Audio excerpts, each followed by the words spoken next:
Sa malawak na hardin ng Hacienda Valverde, abala mga trabahador sa kanilang gawain.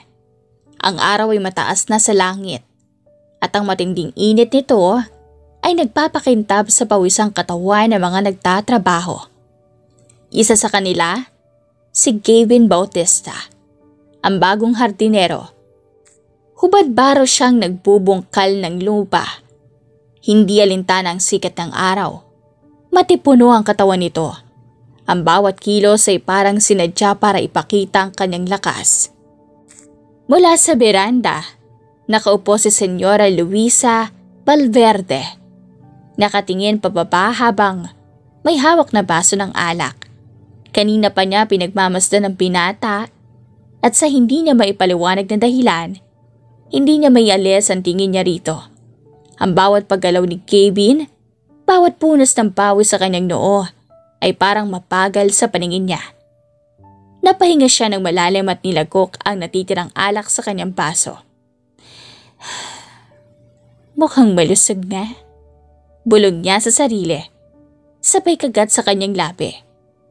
Kung gusto niyo pong kumuha ng asawa, senyora, hindi yung titigan niyo lang, baka matunoy ang tao.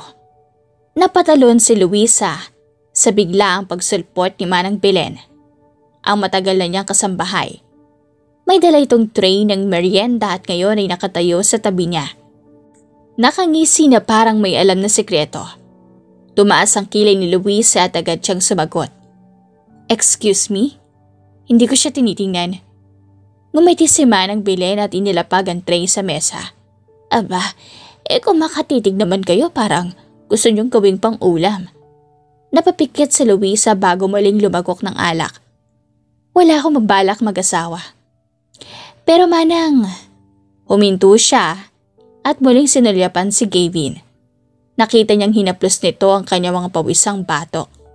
At parang slow motion sa paningin niya ang paggalaw ng kanyang braso. Baka pwede siyang gamitin. Ano pong sabi niyo, senyora? Tanong ni Manang Belen. Pero hindi na siya sumagot. Tumayo si Luisa at nagsimulang maglakad pababa ng hagdan. Papunta kay Gavin. Pero sa sobrang pagkapokus niya sa binata, hindi niya napansin ang nakalatag na hose sa daraanan. Ay! Nadulas siya at nawalan ng balanse. Isang mabilis na braso ang sumalo sa kanya bago siya tuluyang bumagsak. Ma'am, ayos lang po kayo? Napadilat siya at bumungad sa kanya mukha ni Gavin. Malapit. Masyadong malapit. Nakakunot ang noon nito habang mahigpit na hawak ang kanyang piyawang. Ramdam niya ang init ng katawan nito. Pati ang matigas nitong dibdib na halos nakatikit na sa kanya. Saglit siyang natulala bago agad na umupo at itinulak ang sarili palayo. Ano ba? Bitawan mo ko. Pero hindi agad siya binitawan ni Gavin. Sigurado po kayo, ma'am. Baka matumba na naman kayo. May bahid ng ngisi sa labi nito. Napalunok si Luisa at mabilis na inayos ang sarili. Hindi ko kailangan ng tulong mo. Mataray niyang sagot. Tumangulang si Gavin pero nanatili ang ngiti nito. Pasensya na po, ma'am. Di ko nang bukayang babayaan kayong mahulog. Napasinghap si Luisa at mabilis na tumalikod. Naglakad siya papalik sa bahay pero naramdaman niyang sinusundan siya ng tingin ni Gavin. Sa loob ng mansyon, muling humigop ng alak si Luisa habang nakaupo sa kanyang upuan. Hindi niya maintindihan ang inis na nararamdaman niya. Dahil ba sa pagkapahiya? O dahil hindi siya makapaniwala na isang simpleng hardinero siya natutulala. Napapuntong hininga siya at tumingin kay Manang Belen. Natahimik lang na nakamasid sa kanya. Halatang may hinihintay na revelasyon. Alam kong may gusto kang sabihin, Manang, sabihin mo na. Nakangising tumango si Manang Belen. Kung ako po ang tatanungin, senyora, mukhang hindi lang kayo interesado sa hardinerong yan para sa trabaho. Tigilan mo nga ako. Ano pong plano niyo talaga? Tanong ni Manang Belen halatang hindi bibitawan ng usapan. Gusto ko magkaanak. Pero ayoko mag-asawa. Ano pong ibig sabihin niyo, senyora? Simple lang. Kailangan ko ng isang lalaking sapat ng tigas at lakas para bigyan ako ng malusog na anak. Pero walang karapatan sa bata. Isang lalaking hindi maghahabol. Isang lalaking... Sandali siyang natigilan bago tumingin kay Manang Belen. Isang lalaking katulad ni Gavin. Nanlaki ang mata ni Manang Belen. Senyora, sigurado po ba kayo hindi basta-basta yung pinaplano nyo? Alam kong hindi. Pero wala akong pakialam. Nakapagdesisyon na ako. Siya ang gusto ko. Paano niyo naman po yan ipapaliwanag kay Gavin? Tanong ni Manang Belen na ngayon ay mukhang nag-aalangan na sa plano ng amo. Simple lang. Bibigyan ko siya ng alok na hindi niya matatanggihan. Sa labas, wala pang kamalay-malay si Gavin na sa loob lamang ng ilang araw ang kanyang simpleng trabaho bilang isang hardinero ay magiging isang delikadong laro. Isang laro kung saan siya at si Luisa ay parehong mahuhulog sa paraang hindi nila inaasahan. Sa likod ng Hacienda Valverde, sa ilalim ng malaking puno ng mangga, nagtipon-tipon ng ilang trabahador habang nagpapahinga mula sa maghapong trabaho. May ilan pang naghahapunan ng kanin at tuyo, samantalang ang iba naman ay nagkukwentuhan. Nasa gitna ng grupo si Gavin. Walang suot na pang-itaas at nakasandal sa isang sako ng pataba. Basang-basa pa siya ng pawis mula sa buong araw na pagbubungkal ng lupa. Pero halatang, hindi pa rin siya napapagod sa kakatawa kasama ang mga kasama niya. Nakikita mo yan, pare? Tukso ni Rodel, isa sa mga kapwa niya trabahador. Sabay siko kay Gavin. Kanina ka pa tinitingnan ni Senyora Luisa mula sa beranda. Parang gusto kong kainin ng buo. Nagkatawanan ng grupo pero si Gavin ang ngumisi lamang habang binubuksan ang kanyang bote ng malamig na tubig. Huwag kang magbiro ng ganyan. Baka sipain tayo rito. Sagot niya bago uminom. Sumingit si Tonyo, ang matandang trabahador na veterano na sa hacienda. Bakit naman hindi? Aba, kung ako ganyang kagwapo't patak pa, baka ako na mismong magpresenta kay senyora. Ang laki-laki ng bahay, ang yaman-yaman, tapos ang amo pa eh. Ako, napakaganda. Muling nagkagulo sa tawanan ng grupo, habang si Gavin ay umiling na lang. Natatawa rin.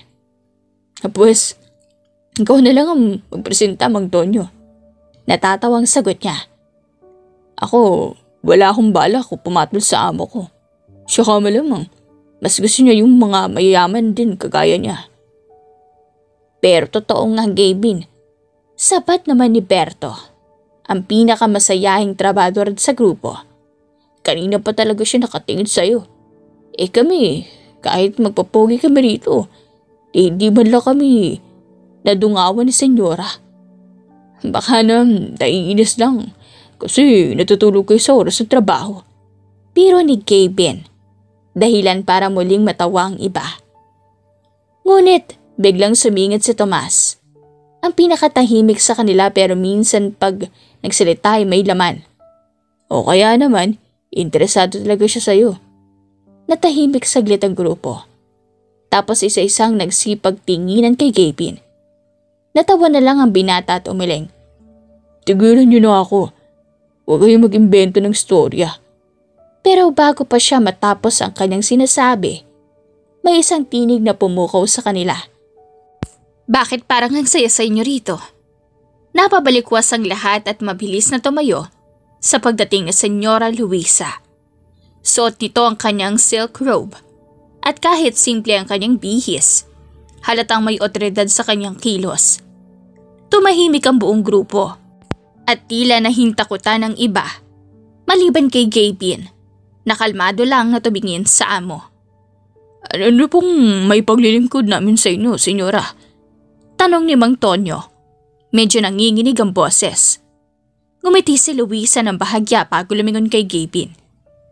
Ikaw, nagtaasan ang kilay ng lahat. Napatingin kay Gavin na bahagyang nagulat. Pero agad ding bumawi ng kanyang normal na ekspresyon. Ako po, senyora? Tumango si Luisa. Oo, sumunod ka sa akin. Muli na namang nagkatinginan ng mga trabahador. May halong kilig at kaba. Napakamot si Gavin sa batok bago tumayo. Ano kayang gusto ni senyora sa'yo? Bulong ni Rodel. Baka gusto kang ipaligo sa fountain niya. Hirit naman ni Berto. Muntik nang matawa si Gavin pero pinigilan niya ang sarili. Ano nga bang gusto ng amo niya? Ayaw niyang mag-assume pero hindi niya maiwasang mapansin ang kakaibang kislap sa mata ni Luisa. Habang naglalakad sila palayo, hindi niya alam na nagsisimula na ang isang larong mas komplikado pa sa inaakala niya. Tahimik na sumunod si Gavin kay senyora habang naglalakad sila patungo sa isang pribadong bahagi ng hardin. Isang gazebo na malayo sa mga mata ng ibang trabahador. Hindi maiwasan ng binata na mapansin ang mabangong amoy ng pabango ng kanyang amo. Isang kakaibang samyo na parang hinahatak siya palapit. Pagdating sa gazebo, humarap si Luisa sa kanya. Sa ilalim ng ilaw, mas lalo pang lumutang ang kagandahan ng babae. Ngunit higit sa lahat, ang ekspresyon nito, seryoso, may kapangyarihan, pero may kung anong tila naglalarong kagustuhan sa kanyang mga mata.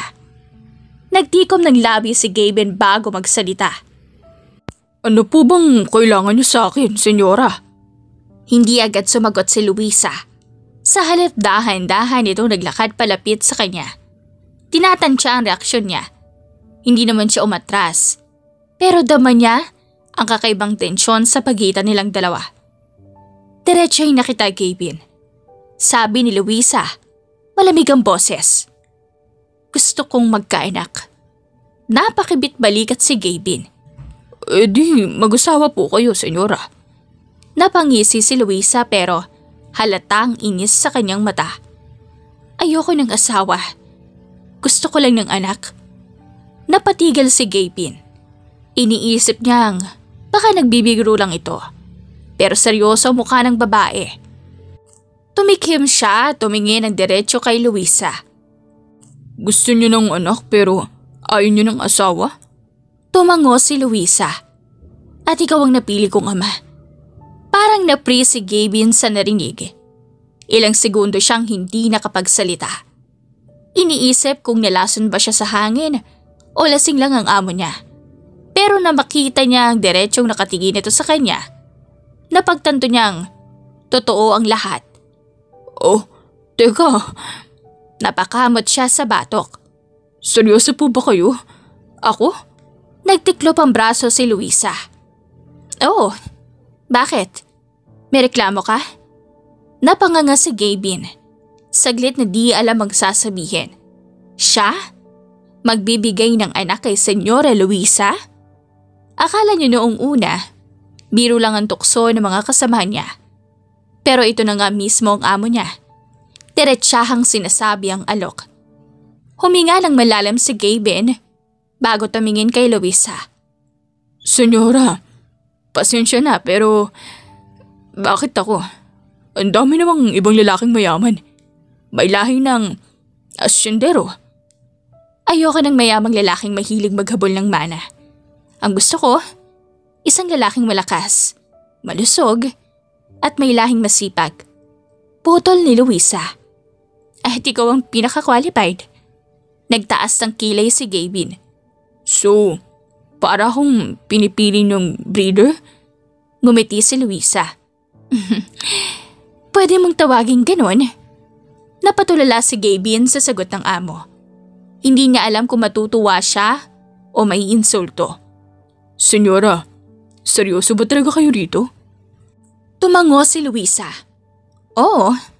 Napakamot si Gavin sa batok. At paano kung tumanggi ako? Bahagyang lumapit si Luisa. Halos ilang pulgada na lang ang pagitan nila. Ramdam ni Gaby ang init ng hininga na babae sa kanyang balat. At ang matalim nitong titig na parang hinuhubaran siya ng tingin. May 1,000,000 piso sa bawat buwan na makakasama kita. Sagot ni Luisa, bahagyang nakangisi. Walang obligasyon pagkatapos. Bibigyan kita ng pera, bahay, kahit anong gusto mo. Kapalit ng anak. Saglit na natahimik si Gaby. 1,000,000 kada buwan. Napakalaking halaga nun. Sa buong buhay niya, hindi niya inisip na kikita siya ng ganong kalaki. Pero may isang problema. Kahit anong gusto ko? Ulit niya. Unti-unting lumalalim ang ngiti. Tumango si Luisa. Basta ibigay mo ang gusto ko. Ngumisi si Gaby. At paano kung may ibang gusto ako bukod sa pera? Napakunot noo si Luisa. Ano? Hindi na sumagot si Gaby. Sa halip, dahan-dahan niyang tinapik ang baba ng senyora gamit ang tulo ng kanyang daliri bago siya tumalikod at naglakad papalayo. Gabi na, senyora. Sabi niya, hindi lumilingon. Pag-isipan niyo muna kung kaya niyo ba talaga ang papasukin yung laro. At bago pa siya tuluyang mawala sa paningin ni Luisa, muli siyang lumingon at ngumiti. Dahil sigurado akong hindi lang basta anak ang mahuhulog dito.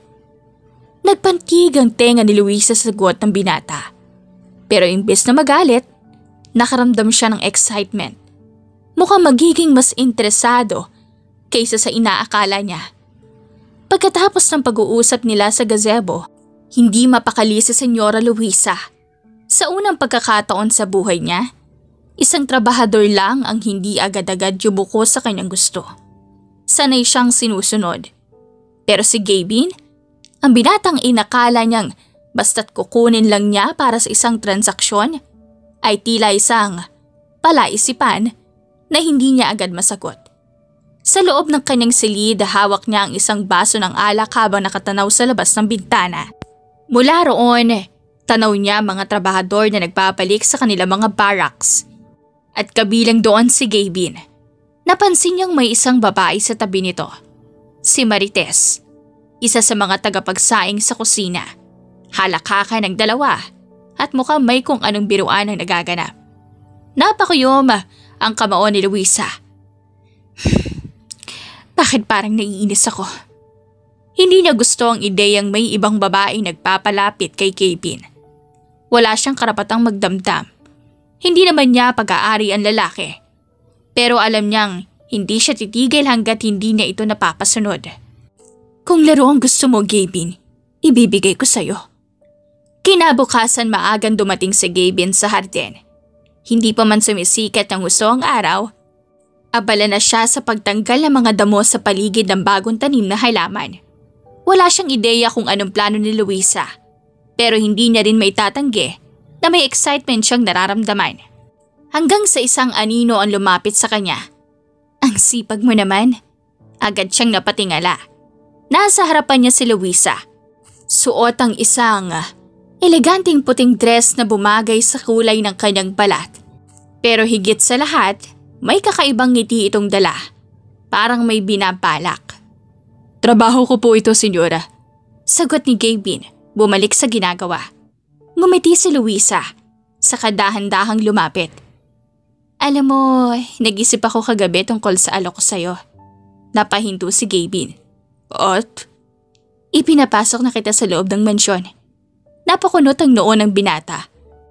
Huh? Simula ngayon, hindi ka na basta hardinero. Ani Luisa. Gagawin kitang personal assistant ko. Dapat lagi kang nasa tabi ko. Ano man ang ipagawa ko sa'yo? Nanatiling tahimik si Gaby. Tinatansya kung anong laro ang ginagawa ng amo niya. At saka ngumiti si Luisa. Isang matamis ngunit mapanuksong ngiti.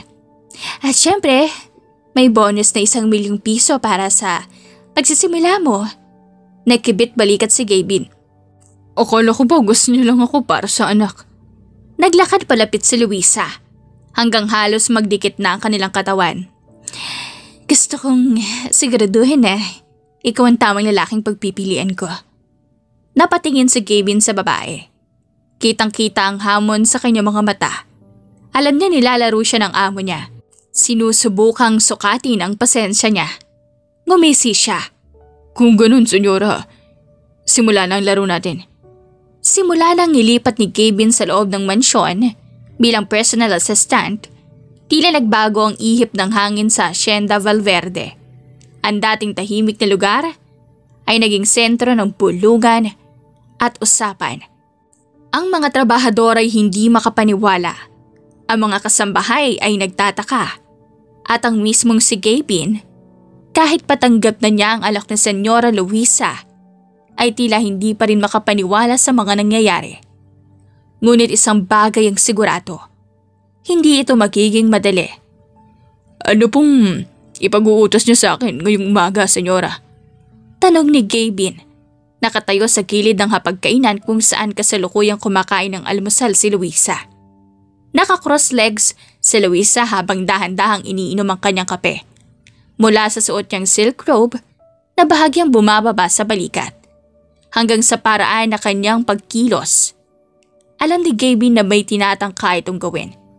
Subukin ang kanyang pasensya. Wala naman akong ipag-uutos. Sagot ni Luisa. Itinabi ang tasa ng kape.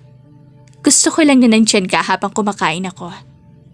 Ibig sabihin, tatayo lang ako rito? Oo, ayaw mo ba? Para kasing pinapahirapan mo lang ako, senyora. Hindi ba't partiyan ng trabaho mo? Sagot ni Luisa bago muling sumimsim ng kape. Napailing si Gavin. Hindi siya sanay na wala siyang ginagawa. Lalo na't lumaki siya sa hirap. Ang pagtayo lang sa isang tabi para panoorin ng isang mayaman habang kumakain ay para bang insulto sa pagiging masipag niyang tao. Ngunit alam niyang ito ay bahagi ng laro. Kaya imbis na magreklamo, ngumisi siya at lumapit ng bahagya. Kailangan ko ba kayong subuan, senyora? Aniya, may bahagyang pang-aasar sa tono. Napahinto si Luisa sa kanyang ginagawa. Hindi niya inasahan ang sagot ni Gavin. Ngumiti siya, ngunit sa loob-loob niya, hindi siya papatalo. Kaya mo ba? Sagot niya, hamon sa kanyang boses. Kinuha ni Gavin ang isang piraso ng croissant mula sa plato at dahan-dahang inilapit sa bibig ni Luisa. Hindi siya umatras at hindi rin siya nag-alinlangan.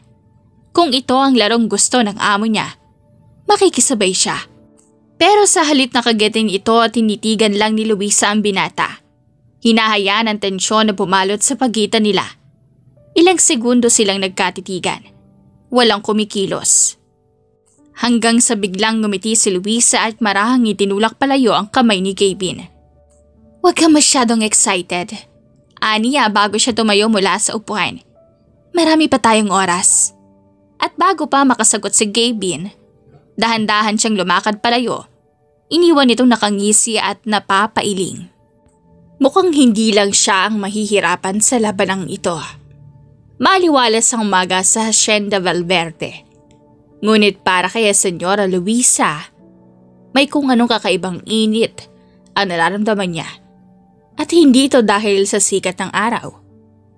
Mula nang simulan ang laro nilang dalawa, inaasahan niyang si Gaby nang mahihirapan sa tukso. Pero sa nakalipas na araw, parang siya pa ang nadadala sa mga banat nito. Ang dating pasaway na hardinero ay tila mas sanay pang manggulo ng puso kaysa sa lupa. Nasa loob ng kusina sa Luisa. Inis na nakatayo sa harap ng lamesa. Plano niyang magluto ng breakfast. Ngunit sa hindi niya maipaliwanag na dahilan, hindi niya matagpuan ang tamang ingredients. Ano ba to? Nasaan na yung... Hanap mo ba to? Napapitlag siya nang may malamig na kamay na biglang lumapat sa kanyang likuran. Paglingon niya, si Gavin pala.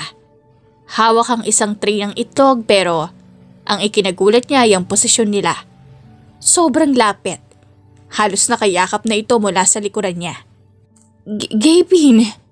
Usal niya. Pilit na hindi nagpapanik. Anong ginagawa mo rito? Tinutulungan kang maghanap. Sagot ni Gabin. Bahagyang sumandal pa sa counter. Sabi ng mga kasambahay, di ko marunong magluto. Totoo ba yun? Napasinghap si Luisa sabay irap. Excuse me? Marunong kaya ako? Talaga? Tumaas ang isang kilay ni Gabin. So bakit mo hinahalukay ang buong kusina na parang nawalan ka ng kaluluwa? Hindi agad nakasagot si Luisa. Hindi naman siya totally hindi marunong magluto. Pero hindi rin siya gaanong kagaling. Napansin yata ni Gabin ang kanyang pag-aalinlangan kaya ngumisi ito at biglang binaba ang tray ng itlog. Aba, kung ganyan, hayaan mo kong ipakita ang tamang paraan. Huh? Pero bago pa siya makatanggi, biglang tumayo si Gabin. Sa likod niya at tinawakan ng kanyang kamay. Sa sobrang lapit nila, ramdam niya ang init ng katawan nito. Teka lang, hindi ko kailangan ng... Shh! Senyora, hayaan mo ko. Akong bala. At bago pa siya makapagtalo, naramdaman niya na lang ang ginagabayan na ni Gabin ang kanyang kamay papunta sa isang itlog. Ganito ka dapat magbitak ng itlog para hindi sabog. Dahan-dahan itong ginabayan ang kamay niya sa pagpasag ng itlog sa mangkok. At imbis na ang luto ang pagtuunan niya ng pansin, hindi niya maiwasang mapansin ang dahan-dahang pagkapang ng may init nitong hininga sa kanyang liig. Pakiramdam niya, nasa ibang dimension siya. Luisa, ano ba tong pinasok mo? Pilit niyang kinalma ang sarili at umatras. Okay, kaya ko na yan. Ngumiti si Gabin pero sa tingin niya, alam nito kung paano siya winasak sa loob-loob niya. As you wish, senyora. Nito, bago bumalik sa kabilang side ng kusina. Pero tandaan mo, kung gusto mo ng almusal na may kasamang lambing, lagi nandito lang ako. Hindi mapakilis si Luisa. Napatingin siya sa labas ng bintana. Pilit pinapakalma ang sarili. Mukhang may mas matinding laban pa siyang kailangan paghandaan. Makalipas ang ilang linggo, hindi na normal ang buhay ni Senyora Luisa. Dati, ang iniisip niya lang ay kung paano palalaguin ang Hacienda Valverde. Ngayon, iba na. Ang isang trabahador lang naman ang bumabagapag sa kanya. Si Gabin. Akala niya madali lang ang planong ito. Akitin ng lalaki, may sa katuparan ng deal at tapusin ang lahat. Pero sa hindi may paliwanag na dahilan, parang siya pa ang nahulog sa sariling patibong. At ngayong gabi, hindi niya nahahayaang siya lang ang nalilito. Isang gabi malakas ang ulan sa labas. Bumubuhos ang tubig sa malalawak na bintana ng hacienda. Nasa loob ng library si Gabin. Nakarelax lang sa isang upuan habang nagbabasa ng libro. Nasa loob siya ng bahay ng amo niya. Oo, pero kahit anong gawin niya, hindi niya pa rin maintindihan kung bakit siya narito sa ganitong sitwasyon. Nasa ilalim siya ng bubong ni Senyora Luisa, pero hindi lang bilang trabahador. Bilang isang lalaki na pinaglalaruan ng kanyang amo. Ang lalim ng iniisip mo. Sabay biglang pagsulpot ni Luisa sa may pintuan. Hindi na nagulat si Gabin. Napansin niyang iba ang suot nito ngayong gabi. Isang silk robe na bahagyang nakabukas sa harapan. Kita ang makinis na balat. Bakit parang hindi siya mukhang pagod? Bakit parang may palak ito? Wala naman, senyora. Sagot niya. Pilit binabaliwala ang lagkit ng tingin nito sa kanya. Mukhang hindi kayo makatulog. Lumapit si Luisa. Dahan-dahang naglakad palapit sa upuang kinauupuan ni Gabin.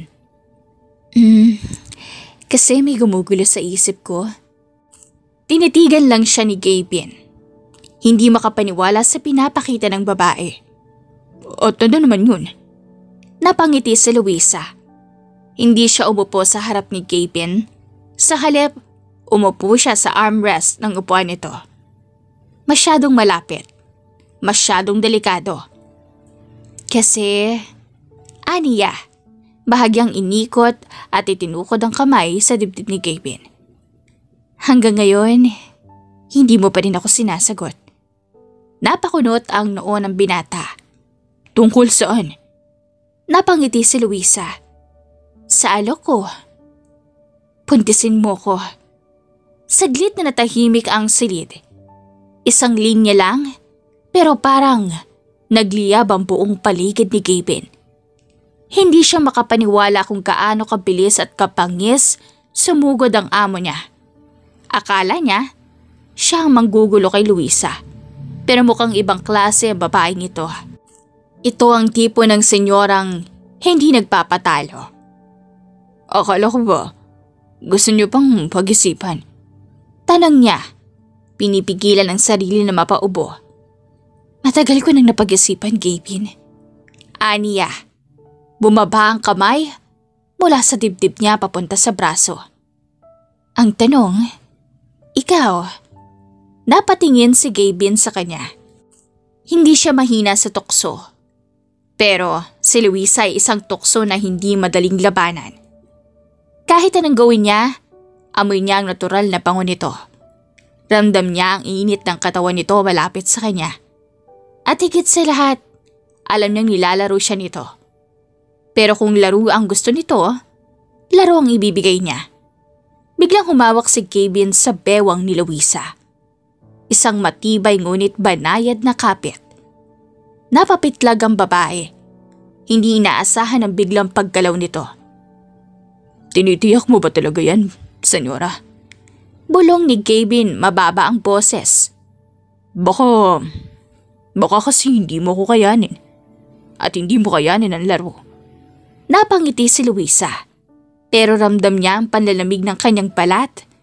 Para siyang kinuryente. Nagbibiro ka ba? Sagot niya. Pilit na pinapanatili ang kumpiyansa sa tono. Matagal na akong handa. Ngumisi si Gavin. Ganun ba? At sa isang iglap, hinila siya nito pababa. Isang iglap lang at napaupo na siya sa kantungan ni Gavin. Ang mga kamay niya ay napadantay sa matipuno nitong balikat.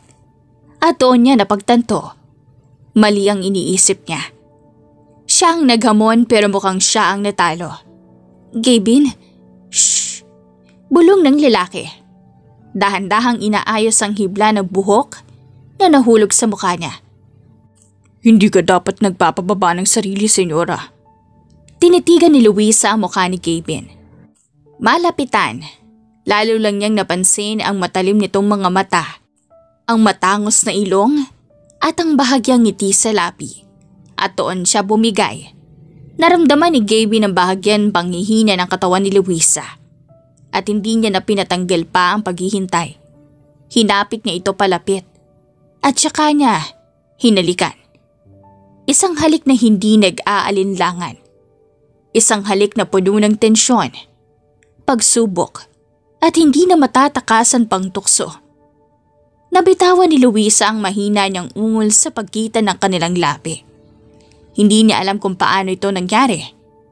Pero bago pa siya makapag-isip ng matino, isinandal na siya ni Gavin sa upuan at sinakop ang lahat ng pag-aalinlangan. At sa gabing iyon, sa kalagitnaan ng malakas na ulan at lumalakas na damdamin, tuluyan nang bumigay si Senyora Luisa sa kanyang hardinero. Nagising si Senyora Luisa sa pakiramdam ng malamig na hangin mula sa bintana ng kanyang kwarto. Ang puting kortina ay bahagyang sumasayaw dahil sa simoy ng umaga. At ang araw ay banayad na pumapasok sa loob ng silid. Pero hindi ito ang unang napansin niya.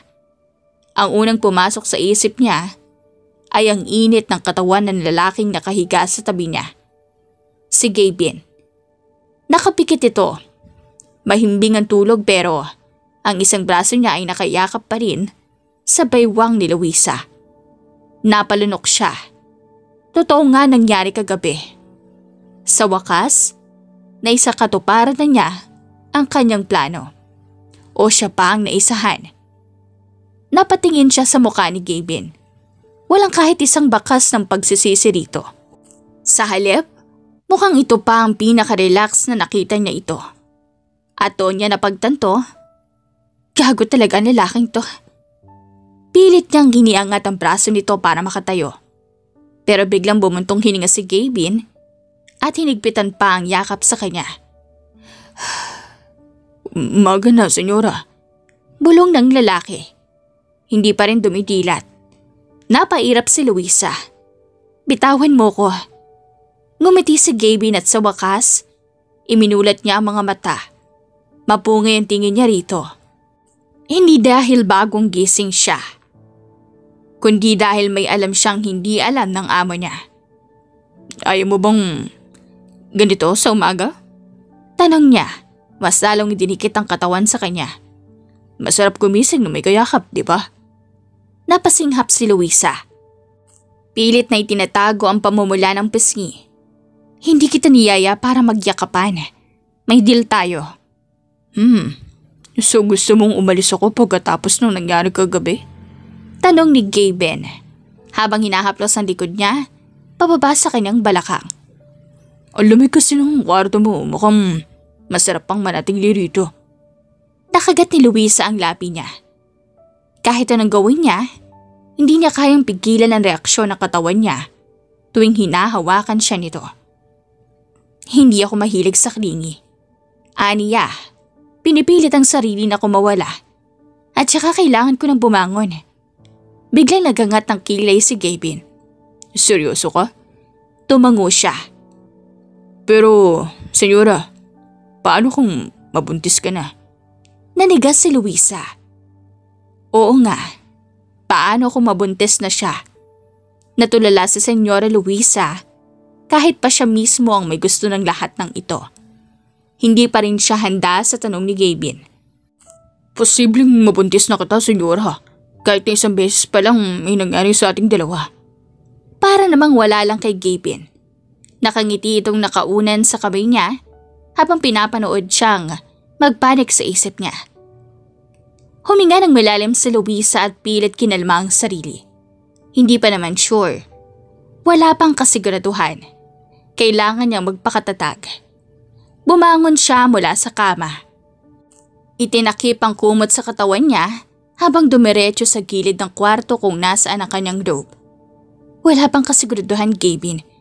Kaya huwag ka masyadong mayapang. Sagot ng lalaki.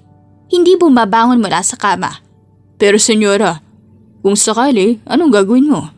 Napatingin si Luisa sa kanya. Anong ibig mong sabihin? Bumangon si Gavin. Hindi alintana ang hubad niyang katawan habang sumandal sa headboard. Hayop tong taong to. Wala man lang hiya sa katawan. Kung nagkataong buntis ka nga, sabi niya. Tinititigan siya ng direkta. Anong plano mo? Tatanggapin mo ba ako bilang ama ng bata o basta mo lang akong tatanggalin sa buhay mo pagkatapos mong makuha ang gusto mo? Napalunok si Luisa. Hindi niya ito naisip ng mabuti.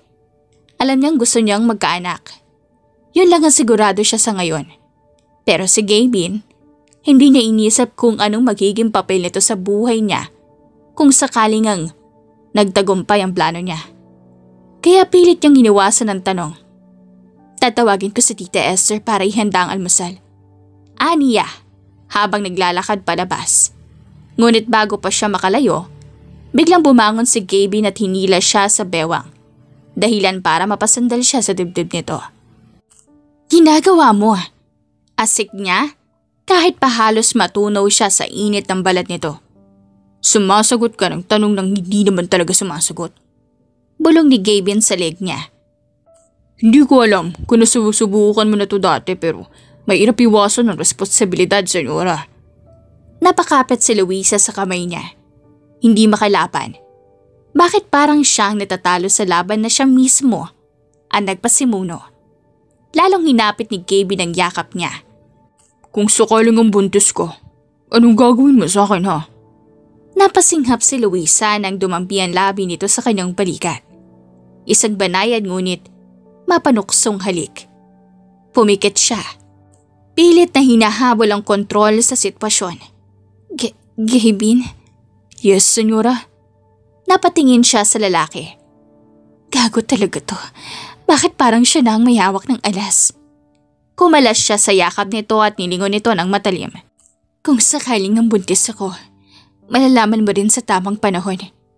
At sa huling pagkakataon, lumabas siya ng kwarto. Iniwan na nakangising Kevin sa kama. Ngunit habang naglalakad siya sa hallway ng mansyon, hindi niya maiwasang hawakan ng sariling tiyan. At paano kung hindi lang ito basta laro? Makalipas ang ilang linggo, napansin ng lahat sa Hacienda Valverde ang malaking pagbabago kay Kevin. Hindi lang siya simpleng trabahador na gumagawa sa taniman, kundi mas naging malapit siya kay Senyora Luisa. At higit sa lahat, masyado siyang maalaga rito. Sa loob ng mansyon nakatayo si Luisa sa harap ng isang malaking salamin sa kanyang kwarto. Pinagmamasdan niya ang sarili. Wala namang nagbago sa katawan niya. Pero sa loob-loob niya, pakiramdam niya ay may kakaiba na ito. Sa mga nakalipas na araw, hindi na siya gaanong nakakapokus sa trabaho. At ang dahilan? Si Gavin. Simula nang mangyari ang gabing iyon sa kanila, hindi na siya tinantanan ng lalaki. Senyorita, kumain ka na ba? Senyorita, huwag kang magpupuyat. Senyorita, huwag kang magpapagod ah. Senyorita, uminom ka ng gatas. Literal na parang inaalagaan siya ng isang asawa. At kahit anong gawin niya, hindi niya may tanggi sa sarili niyang natutuwa rito. Biglang bumukas ang pinto ng kwarto niya. At sumilip si Gavin. May dalang tray ng pagkain. Senyora, ang tagal mo nang hindi bumababa. Pinaghintay mo ako. Napairap si Luisa. Ay, bakit ka na naman nandito? Pumasok si Gavin at inilapag ang tray sa lamesa. Eto na naman tayo sa bakit. Ano pa nga ba? Para siguraduhin kung kakain ka. Ikaw ba ang amo dito? O ako? Taas kilay niyang tanong. Ngumiti si Gavin at lumapit sa kanya. Tila sinusuri ang hitsura niya. Ikaw, pero hindi ibig sabihin nun na pababayaan kitang gutumin. Napalunok si Luisa. Bakit ang lapit niya? Mula nang mangyari ang gabing iyon, tila mas lumalapit ito sa kanya nang wala man lang pag-aalinlangan. Para bang may karapatan na ito. At ang masama, parang hindi na gustong lumayo ito. Upo ka na at kumain, senyora. Aniya, hinawakan siya sa baywang at iginaya palapit sa upuan. At huwag kang susubok ng pagtakas. Dahil kapag hindi mo ito inubos, isusubo ko sa'yo isa-isa. Nanlaki ang mata ni Luisa. Ang kapal ng mukha mo, Gavin. Pero bago pa siya makapagsalita ng tuluyan, biglang lumapit ito at pumulong sa tenga niya. Kung gusto mong ako magsubo sa'yo, pwede rin. Aniya, may bahid ng bilyong ngiti sa labi. Napasinghap si Luisa at agad na umupo. Hayop ka? Tawang-tawa lang si Gavin habang inaayos ang pagkain sa harapan niya. Oh, kumain ka na. At wala nang nagawa si Luisa kundi ang sumunod. Kailan pa siya natutong sumunod sa isang hardinero?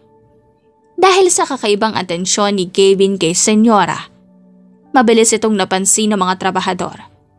Habang nagtatrabaho, nagkukumpulan si Mang Tino, Pablo at iba pang tauhan sa asyende sa isang tabi. Nagbubulungan at nagmamasid. Pare, napansin mo ba yun? Ani Mang Tino. Nakita ko nga kanina lang. Sagot ni Pablo. Si Senyora, hinahatid pa si Gavin sa sasakyan. Aba, parang prinsesa. Kahapon nga, nakasandal pa si Gavin sa may barandalilya ng mansyon. Dagdag pa ni Lando. Nagpapahangin daw ko pero halatang hinihintay lang si Senyora. Grabe, baka may relasyon na yung dalawa. Sigaw ng isa pang trabahador. Nagtinginan ng lahat. At pagkatapos ng ilang segundong katahimikan, ha? Seryoso? Sabay-sabay nilang sigaw. Biglang lumapit si Aling Marta, ang matandang nagluluto sa asyenda. Ako, wag na kayo magtangka.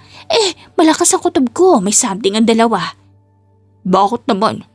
Tanong ni Pablo. Tingin nyo ba? Basta-basta lang mag-aalaga ng kanya si Gavin. Ani Aling Marta, nakataas ang kilay.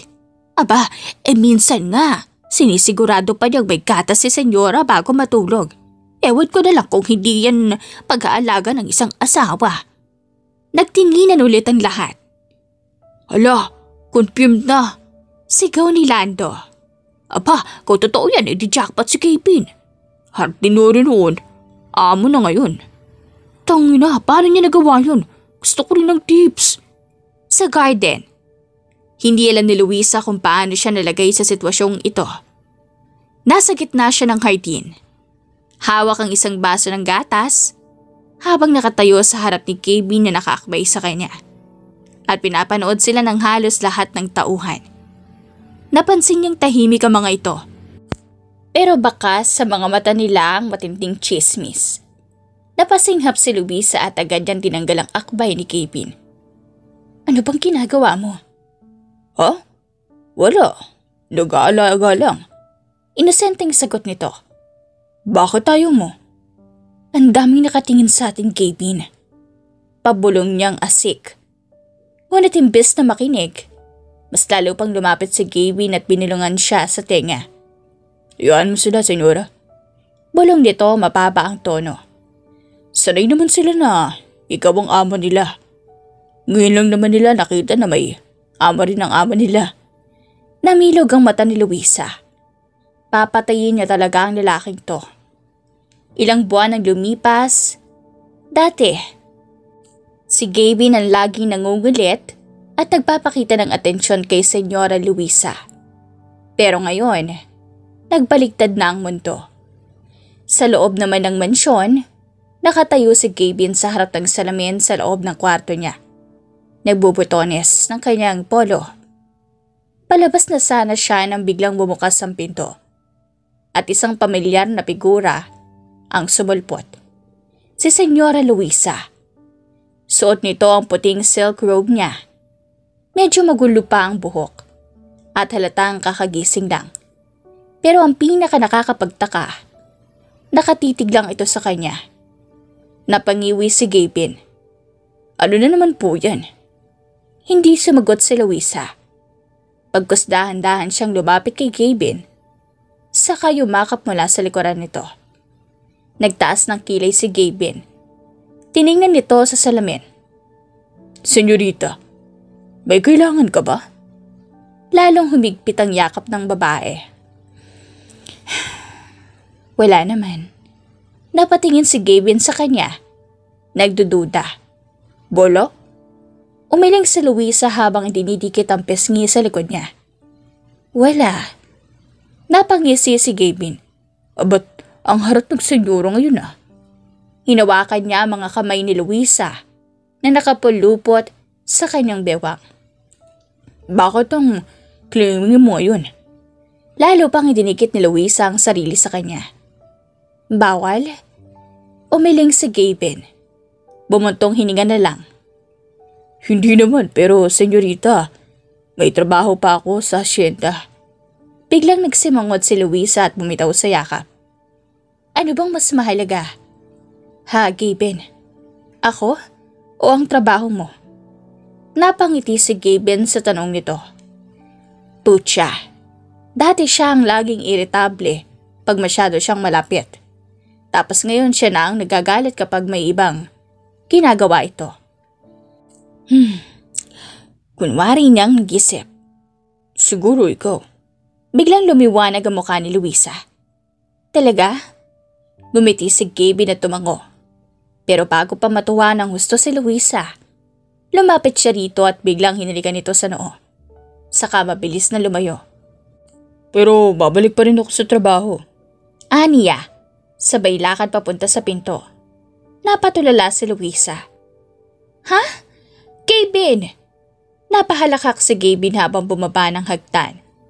Naririnig pa niya ang pagtawag ni Luisa mula sa itaas. Magtatampo ako, bahala ka dyan. Umalis si Luisa nang naiinis. Habang nasa asyenda, nasa taniman si Gavin. Kasama ang ilang tauhan nang biglang lumitaw ang isang pamilyar na sasakyan sa may daan. ang puting SUV ni Luisa. Nagtiktikan agad ang mga trabahador. Uy pare, andyan na naman si senyora. Hindi na talagang mapakalinang wala si Sir Gavin. Diyosin na to boys. Dahan-dahang bumaba si Luisa. Suot ang kanyang puting dress at sunglasses. Habang nakataas ang kilay, diretso ang lakad niya papunta kay Gavin. Walang pakialam sa init ng araw o sa mga usasero. Napansin ito ni Gavin at napailing. Dapat sinundan pa talaga siya rito. Senyorita, anong ginagawa mo rito? Tanong niya, nakapamewang. Tinanggal ni Luisa ang sunglasses niya at tumitig sa kanya. Sinabi mo kasing akong mahalaga pero iniwan mo pa rin ako. Napamura si Gavin sa isip niya. Nagkatinginan ng mga trabahador. Hindi makapaniwala sa nakikita nila. Dati, si Gavin ang parang asong sunod ng sunod kay Luisa. Ngayon, si Senyora na mismo ang humahabol. Pigil na pigil ang tawa ng mga tauhan. Lalo na biglang hinawakan ni Luisa ang braso ni Gavin at atake nito. Uuwi na tayo. Utos niya. Napaatras si Gavin. Ano? I said, uuwi na tayo. Ulit ni Luisa, mas madiin ang tono. Napailing si Gavin, pero hindi niya mapigilang matawa. Nagsiselos ka ba sa asyenda? Lalong tumaas ang kilay ni Luisa. Ano? Nagkipit balikat si Gavin. Kasi parang ayaw mo ako magtrabaho rito. Hindi ako nagsiselos sa asyenda, gago. Singhal niya. Nababisit lang ako na mas pinili mong makipaglaro sa lupa kaysa samahan ako. Pigil na pigil ang tawa ni Gavin. Pero sa huli hinawakan niya ang kamay ni Luisa at hinila ito palapit sa kanya. Okay, senyorita, uwi na tayo. Aniya, pabulong. Agad namang lumambot ang mukha ni Luisa. Talaga? Ngumiti si Gavin at tumango. Oo, basta huwag ka na mag-iskandalo rito. Lumingin si Luisa sa paligid. Napansin niya mga trabahador na kunwari abala sa gawain. Pero halatang lahat sila ay nakikinig. Napatikim siya. Saka mabilis na bumalik sa sasakyan niya. Bilisan mo. Napailing si Gavin. Saka sinundan ng senyorita niya. Sino mag-aakala na ang dating striktong amo magiging clingy rin? Ngayon, kahit anong gawin ni Gavin, siya na ang hinahapol. 2 buwan ang lumipas. Maliwalas ang hapon sa Hacienda Valverde. Habang abala si Gavin sa pagtuturo sa mga bagong tauhan, biglang lumapit ang isang pamilyar na babae. Si Bianca, ang anak ng isang hasyendero mula sa kabilang bayan. Mataas, maputi, sexy at talatang may gusto kay Gavin. Gavin! Tawag nito habang naglalakad papunta sa kanya. Napatingin si Gavin. Bahagyang nagtaas ng kilay. Oh, Bianca, anong ginagawa mo rito? Malambing ang ngiti ng babae. Napadeng lang ako. Sabi kasi ni Papa, ikaw na raw ang namamahala sa taniman dito. Kaya naisip kong bumisita. Napakamot ng ulo si Gavin. Ganitong babae ang delikado. Yung may agenda. Hindi pa siya nakakasagot ng biglang lumitaw si Senyorita Luisa. Sakay ng kanyang SUV. Nakita niya mismo ang eksena. Si Gavin at ang babaeng kausap nito. Nanlamig ang buong katawan niya. Bakit may babaeng nakikipaglandian kay Gavin? Lalo pang uminit ang dugo niya nang makita niyang ngumiti si Bianca kay Gavin at hinawakan ang braso nito. Hanep, bakit hinawakan? Nagpanting ang tenga ni Luisa. Hindi niya alam kung ano ang dapat niyang maramdaman. Pero ang alam niya, galit siya. At hindi niya ito matatanggap. Wala siyang sinabing kahit ano. Bigla niyang inapakan ang gas at pinaharurot ang sasakyan palayo. Sa mansyon sa gabing iyon, pinagmamasdan ni Gavin ang kanyang telepono. Ilang tawag na ang ginawa niya kay Luisa. Lahat, pero hindi sinasagot. Ilang beses din siyang kumatok sa pinto ng kwarto nito pero hindi siya nito pinagbuksan. Alam niyang may mali. Alam niyang nagtatampo ito. Kaya hindi na siya nakatiis. Kahit anong mangyari, kailangan niyang kausapin si Luisa. Hindi na siya nagabala pang kumatok. Binuksan niya na lang bigla ang pinto. Pagkapasok niya, nakita niyang nakaupo si Luisa sa kama. Nakatalikod sa kanya. Tahimik. Pero nang lumapit siya, napansin niya ang bahagyang panginginig ng balikat nito. Nang marinig ni Luisa ang yabag ni Kevin, agad niyang pinunasan ang mga mata at tumalikod. Lumabas ka.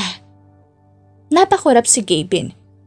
Putya, umiiyak. Senyorita, sinabi kong lumabas ka, Kevin. Sigaw nito. Hindi man lang lumilingon. Pero imbes na sumunod, mas lumapit pa si Kevin.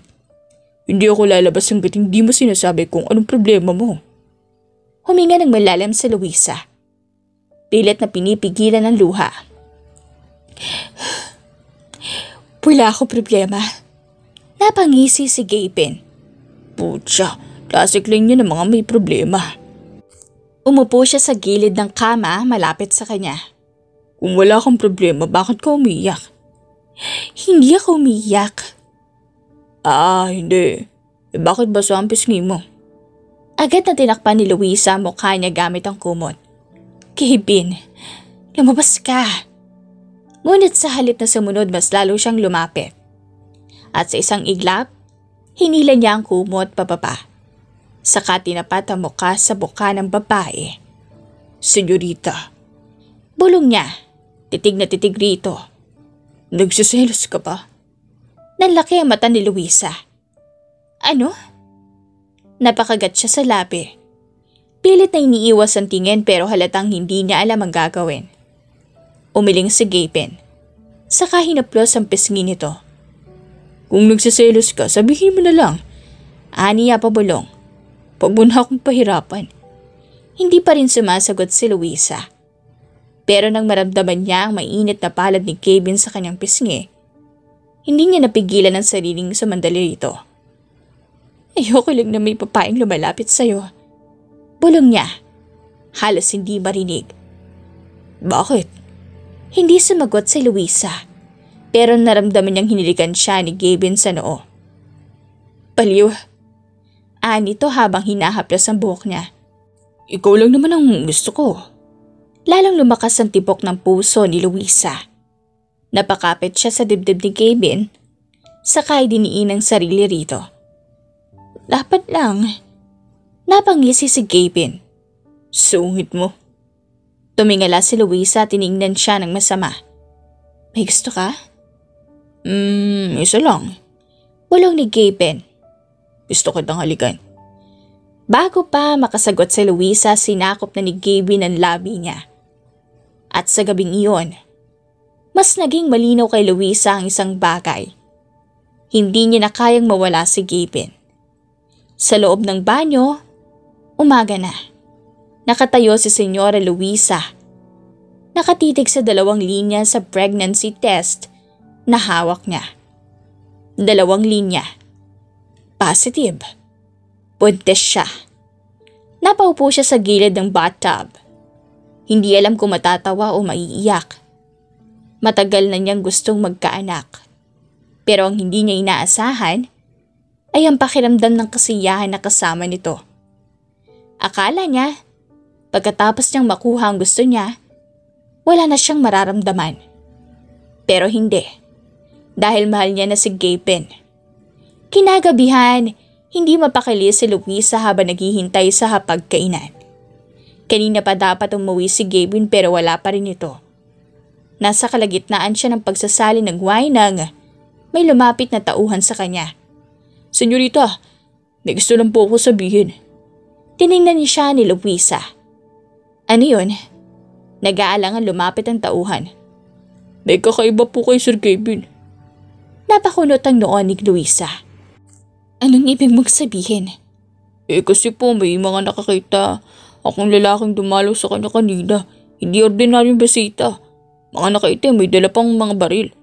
At hindi po sila mukhang simpleng magsasaka o negosyante. Biglang kinabahan si Luisa nang malamang umalis si Gavin. Agad siyang nagtungo sa lumang bodega sa asyenda. At doon siya nagulat sa kanyang nakita. Si Gavin. May baril. Nakikipag-usap sa mga mukhang kriminal. Ano to? Tanong ni Luisa. Gulat na gulat. Malamig ang sagot ni Gavin sa mga lalaki. Huwag na kayong bumalik dito. Alam niyo ang usapan. Napatras si Luisa sa takot at pagtataka. Sino ka talaga, Gavin? Tanong niya. Nanginginig. Sagot ni Gavin.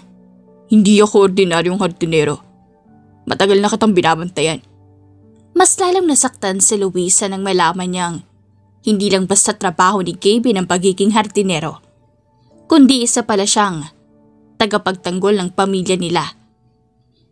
So lahat ng ginawa mo, trabaho lang? Tanong ni Luisa, habang unti-unting napupuno ng luha ang kanyang mga mata. Walang sagot si Gavin. At sa katahimikang na yon, nakuha ni Luisa ang kasagutan. Tumalikod siya, turog ang puso. Ang lalaking minahal niya, hindi pala totoo. Isang sinungaling. Simula noon, hindi na pinansin ni Luisa si Gavin. Sa bawat tangka makipag-usap niya, nanatiling tahimik si Luisa. Luisa. Simula ni Gavin, pero agad siyang tinalikuran ng babae. Kahit sa kainan, hindi man lang siya pinapansin. Ibinaluto ko yung paborito mong adobo. Aniya, pilit na sinusubukang ayusin ang lahat. Ngunit nanatiling malamig ang pakikitungo ni Luisa.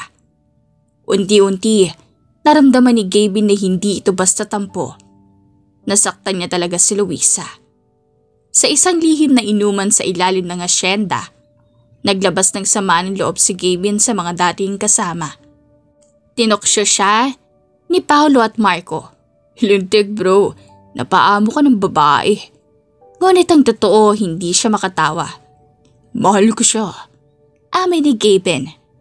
Simula pa lang. Sa unang pagkakataon, inamin niya sa sarili at sa iba na hindi lang basta misyon ang dahilan ng kanyang presensya.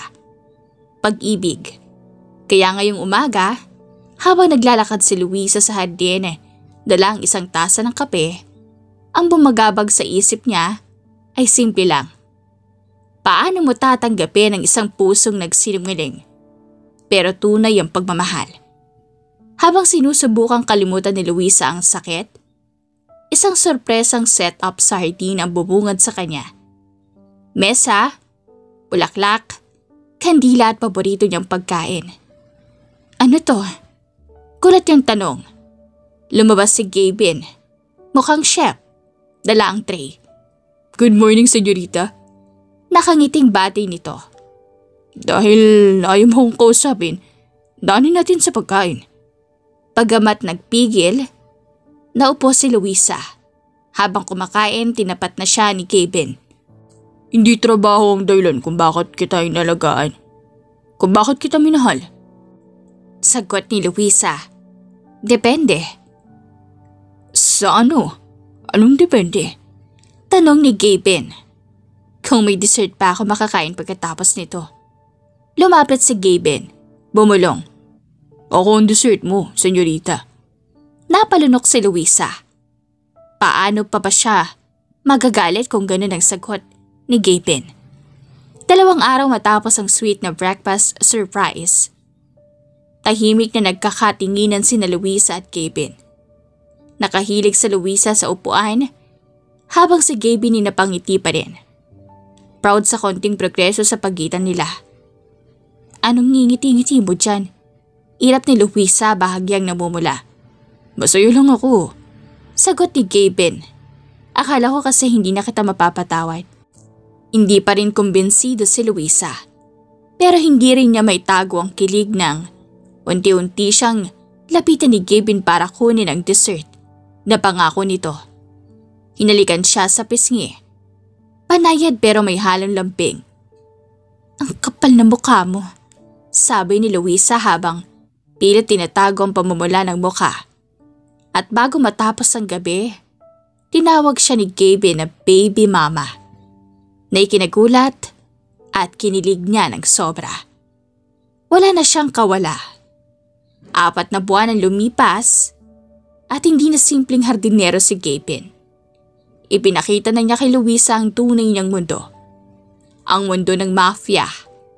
Sa isang engrandeng bulwagan, napapaligiran ng armadong tauhan. Lumuhod si Gaby sa harap ni Luisa at nagpropose gamit ang mamahaling singsing. Hindi ako prinsipe. Hindi ako simpleng hardinero. Mafia boss ako. Buong tapang niyang sabi pero kahit ganon, hindi umalis si Luisa. Ikaw lang ang gusto kong pakasalan, Luisa. Dagdag pa niya at sa harap ng lahat, ngumiti si Luisa at sinabing, Oo, Gaby. Nagpalakpakan ng buong mafia, habang si Gaby ay walang pagdadalawang isip na hinalikan siya. Matagal, maalab, puno ng pagmamahal. Sa pribadong silid pagkatapos ng proposal, mas lalong lumalim ang koneksyon nila. Habang nakaluhod si Gaby sa harap ni Luisa, tumikit siya sa tiyan nito at banayad na hinalikan iyon. Ito ang pinakamagandang bagay na hindi ko inaasahan. Ikaw at ang magiging anak natin. Sabi niya. Gulat si Luisa pero punong-puno ng saya. Pinaalam na ni Luisa na may anak sila ni Gaby. Tiningnan niya si Gaby na kayang sunugin ang mundo. Pero sa kanya ay kaya ring yumukot sambahin siya. I swear on my name as a mafia boss. At bilang lalaking minahal mo. Sabi ni Gaby. Tinitigan siya ni Luisa at sumagot. Ano man ang mangyari, hindi kita iiwan. At sa ilalim ng liwanag ng pangakong iyon, nagtagpo ang mga labi nila sa isang halik na tila ba walang hanggan. Sa araw ng kanilang kasal, naging makulay at puno ng tawanan ng dating istriktong Hacienda Valverde. Si Luisa, dating matigas at mailap, ay lumalakad sa aisle, hindi bilang hasyendera kundi bilang babaeng umiibig.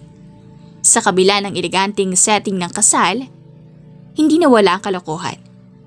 Lalo na mula sa mga katauhan ni Gaby. Putya, di ko gets paano napikot ni boss si senyora. Bulong ng isa. Narinig ito ni Luisa at agad lumipad ang takong niya kay Gaby. Ano raw? Ako ang namikot? Sigaw niya. Habang si Gaby, kahit nasa pul sa ulo ay ngumiting pasweet. Mahal, ikaw ang buhay ko. Lambing niya. Dila, gusto mong gamitin ko yan ngayon? Bulong pa nito dahilan ng hiyawan at tawanan ng lahat. Kinagabihan, masaya nagsasalo ang lahat habang sina Luisa at Gaby ay magkatikit sa isang love seat. Masaya at kontento habang hinahaplos ni Gaby ng walong buwang tiyan ni Luisa. Bumulong siya. Magpapatayo tayo ng mas malaking bahay malayo sa gulo. Kaya mo bang iwan ng mafia? Tanong ni Luisa. Ikaw lang ang gusto kong protektahan. Sagot niya. Napaluha si Luisa sa kilig at saya. Sa gitna ng hiyawan, muling naghalikan ng bagong kasal.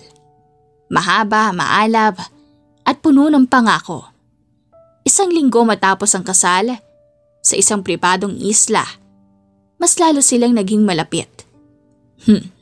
Ang ganda ng asawa ko. Bulong ni Gaby habang hinahalikan ang batok ni Luisa. Gaby, ang landi mo. Tawa ni Luisa pero di siya lumayo sa gitna ng halikan at lambingan. Lumuhod si Gaby. Hinalikan ang tiyan niya at bumulong. Ikaw muna ang asikasuin ko.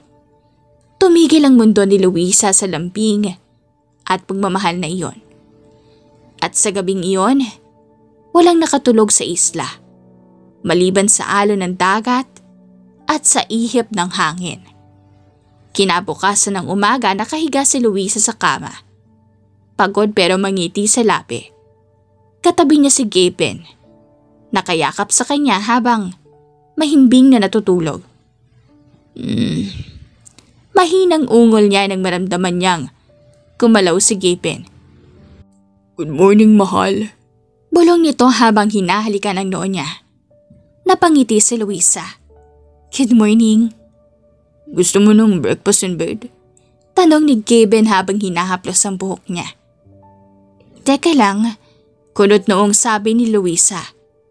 Ikaw ba talaga tong hardinero na kinuha ko dati? Kasi parang may pagkamilyonaryo ka na ngayon. Tumawa si Gavin. Sino may sabing hindi ako mayaman? Pinagbigyan lang kita na kunin ako bilang hardinero. Napanganga si Luisa. Gago ka talaga. Hinampas niya ito ng unan. Pero imbis na umiwas, hinatak siya ni Gavin palapit at mariing hinalikan. Mahal na mahal kita, Luisa. At sa puntong iyon, alam nilang kahit anong mangyari, sila pa rin sa dulo. Nakaupo si Luisa sa terrace ng bilya habang nakataas ang paa at ini-enjoy ang view ng dagat. Habang si Gavin naman ay naghahasikaso sa kusina. Ano bang ginagawa mo dyan? Tanong ni Luisa habang sinusubukang sumilip. Huwag kang makulit. Sagot ni Gavin. Surpresa to. Napataas ang kilay ni Luisa. Hala ka, baka magluto ka ng sunog na itlog ah. Tiwala lang, mahal. Makalipas ang ilang minuto, lumabas si Gavin na may dalang tray ng pagkain. May pancakes na may honey, scrambled eggs, crispy bacon, at fresh orange juice. Oh, anong masasabi mo? Ngiting-ngiti si Gavin habang ipinapatong ang tray sa lamesa. Hindi ko akalaing marunong ka rin palang magluto. Tukso ni Luisa. Ano to? Baka may lason. Subukan mong hindi kainin, mapipikon ako. Napatawa si Luisa. Sige na nga. Kumuha siya ng isang piraso ng pancake at isinubo ito. Nalaki ang mata niya. Putya, ang sarap! Gumiti si Gavin, proud sa sarili. Siyempre naman, ang asawa mo man nagluto niyan, di ba? Nagkibit balikat si Luisa. Pwede kang maging chef kung tsakaling magsawa ka sa pagiging mapyapos. Depende na lang kung papayag kang maging waitress ko. Nagkatawanan silang dalawa. Habang kumakain, napansin ni Gavin ang tahimik na tingin ni Luisa sa kanya. Anong iniisip mo? Tanong niya. Huminga ng malalim si Luisa bago gumiti. Alam mo ba, hindi ko akalain magiging ganito tayo kasaya. Hinawakan ni Gavin ang kamay niya. Mahal kita, Luisa. Simula pa lang. Napangiti si Luisa.